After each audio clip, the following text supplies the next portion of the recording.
Hi guys, may nalaman ako. Quick share lang to. Just in ko lang din nalaman. So, para maibahagi ko rin yung kaalaman ko.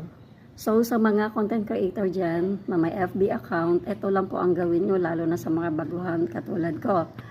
To protect your FB account, kailangan nyo lang i-on ito. So, sundan nyo lang ang instruction guys.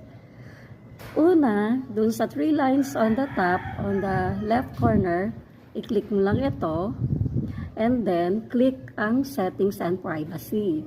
So, sundan lang guys ha, pag na-click mo na ang settings and privacy, i-click naman ang settings. Pagka na-click mo ang settings, so,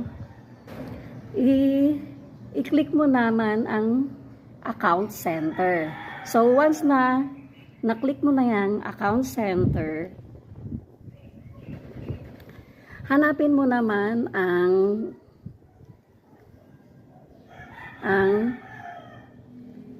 password and security. Ayan. So, i-click mo yan. And then, pagka na-click mo na yon, scroll up mo lang. So, makikita mo, kasi medyo sa baba yun, yung security alerts. So, i-on mo lang yung security alerts kasi kailangan mong ma-on yan para ma-notify ka at malaman mo at maiwasan mo kung meron man sakali na mag-attempt na mag-open ng iyong FB account. So, yun lang guys, no? Ganun lang kadali. Napaka-easy na ito sundan. So, nawa na sundan nyo, i-on nyo lang yung pagka na-click nyo na ang security alerts. So, kailangan i-on nyo ito, yung your devices or keys change.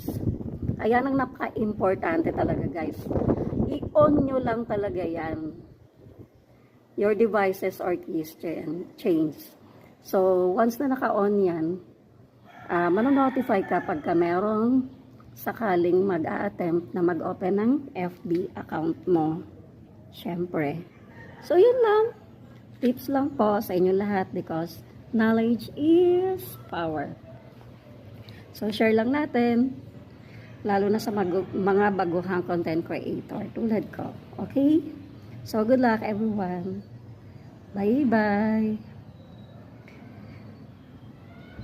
Follow nyo lang guys ha. Thank you.